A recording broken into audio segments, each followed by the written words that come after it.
Thank you all so much for being here. And thanks to Mike Brune and the Sierra Club for always and forever. For everybody else that's here today. I'm a little abashed. I got to say, I live out in the country in Vermont. I don't think there's as many people in my county as there are out on this plaza today, and it is so good to see you all. It's especially good to see you all because we're going to need every last one of you. The fight is really finally kind of on in this country. It's engaged and ready to go, and not just in this country but around the world, okay? I want to talk about that just for a second, because I spent the morning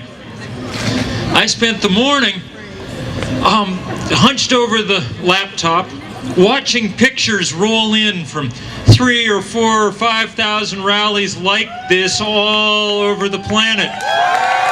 And there were this many people marching in places that you might expect, like Berlin or like Paris or Boston or New York, but there were this many people marching in Bujumbura in Burundi, and in Kigali in Rwanda, and in New Delhi, and in the Maldives, and in Bangladesh, and in place after place after place. And here's the thing. An awful lot of those places, the people who live in them, have done almost nothing to cause the trouble that the world is in at the moment. The temperature's not rising because of them. And it is a testimony to their goodness of heart and generosity of spirit that they're willing to be engaged with all of us in a kind of great global solidarity, you know? And it puts the burden even more on those of us in this part of the world to figure out how we're going to manage to change things in a big way. Now, changing things means the kind of coalition building that's gone on for this, you know, the big environmental groups, but also all the faith groups and local labor groups and on and on and on that have come together to make this work. It's been wonderful. And it means using things like this as a springboard for just the kind of work that Mike Brune was describing locally, okay? And it also means, I think, that we're going to have to get even a little stronger than we have been. We're going to have to be willing to put things on the line. There are, I know, a dozen or two people in this crowd today who got arrested last month in Washington trying to block this pipeline, and that is the next test. And we need to figure out how to send a message to the president that we took him seriously when he said, let's be the generation that finally frees America from the tyranny of oil. That we took him seriously. We took him seriously on the night of his nomination when he said, when I'm president, the rise of the oceans will begin to slow and the planet will begin to heal. You should not say stuff like this if you don't mean it, because people believe you. And so on November 6th, it's a long way from here, I know, but on November 6th, we're going back to the White House, and we're going to surround it. We're going to surround it with human beings, and depending on the kind of mood you're in, it's either a big happy O to encourage the president to do the right thing, or a kind of symbolic house arrest, you know? Those are the options.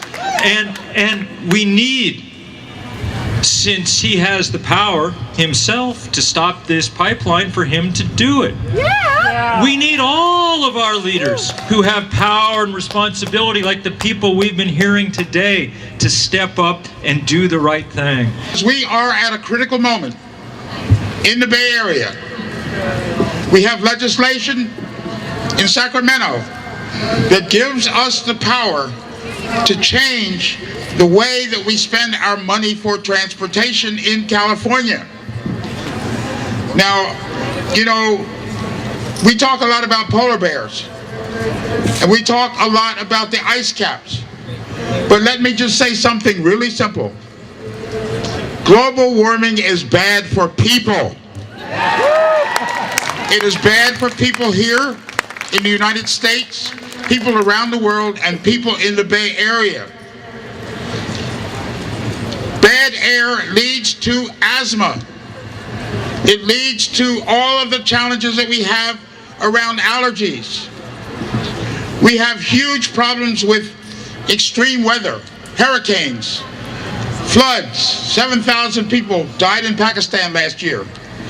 Thousands of people are suffering because of the heat island effects in their communities.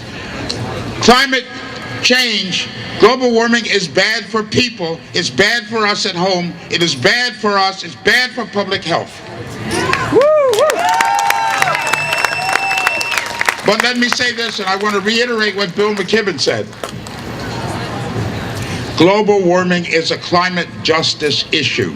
It is a climate justice issue. The people of color, the poor people, the indigenous people will bear the burden of climate change, even though they, less than anyone else, is responsible for our CO2 emissions. And this means that any solution that we come up with for climate change must also be a solution for social and racial justice. Yeah, you got it. Now, I want to give you just a little bit of history. Not much, but a little bit of history. In 1954, the Supreme Court declared segregation unconstitutional in the United States. 2 years later, the Congress passed the National Highway Defense Act. 2 years later, and made it possible for millions of people in the United States to leave the cities and move to the suburbs. Now, there is a connection between the abandonment of the urban core and global warming. Just as people began to move out to the suburbs and rely on automobiles, we began to see a peak in CO2 emissions. And we spent millions and millions and billions of dollars building freeways, making it possible for people to depend more and more on fossil fuels. And now we face the reality that all over the world, 40% of the CO2 emissions come from our over-reliance on fossil fuels in our transportation system. We must change that now. We must change that now. And we have an opportunity in California to take the money away from suburban sprawl, to take the money away from over-reliance on automobiles, to rebuild a public transportation system for everybody. To rebuild a public transportation system that works for poor people as well as rich people. We have an opportunity to end suburban sprawl as a dominant pattern in the United States. We have an opportunity to reinvest in our urban public life so that our wild spaces can continue to grow and become a harbor for our friends who are not human beings. We have the opportunity to change the pattern that we have grown up with over the last 50 years and build a new community, build new communities across California that rely on our human energy to get around, to rely on automobiles, that don't rely on automobiles, but bicycles, walking, and public transportation. We can create an opportunity for our most marginalized populations to enjoy the prosperity of communities that are becoming whole. I want to recall for you a very simple fact. In California, the majority of the population are people of color. And these communities have suffered the most from our over-reliance on fossil fuels. So we need a movement that includes all of the people in our community to stand up and change a pattern that will make the life better for all of us. So on behalf of a coalition of social justice organizations called the Six Big Wins Coalition, we are asking you to support us in creating a social justice, environmental, and economic opportunity scenario for the San Francisco Bay Area, and to redirect the spending of $218 billion over the next generation to rebuild our communities, to make them safe, to move in the direction of a fossil fuel economy. Thank you very much.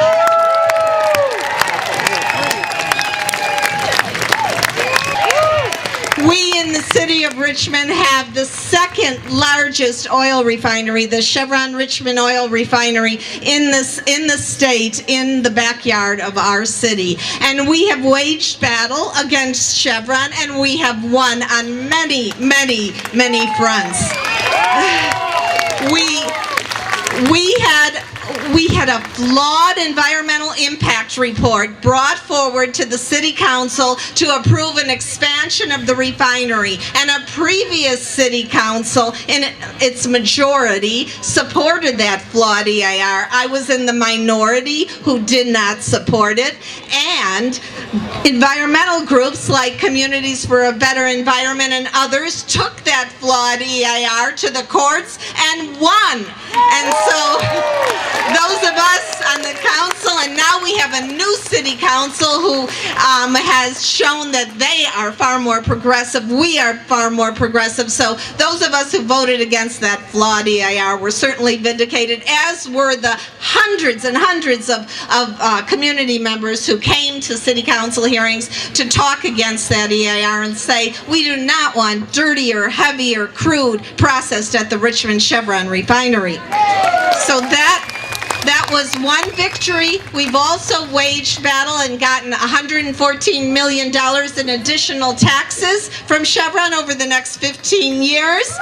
We believe, as Carl Anthony said, it's communities that have suffered injustices, environmental injustice, like communities in Richmond that have suffered the health impact, that really, really need to benefit from fair taxation from big corporations. These low-income communities, like communities in my city, people of color, people who have among the highest rates of asthma, the highest rates of heart disease. We are committed to turning that around. We are forcing big oil to be accountable, and we are turning our city into a sustainable city. And let me share with you some of the wonderful things we've done. First of all, here in the city of Richmond that has this big oil refinery, we are number one in the Bay Area for solar installed per capita.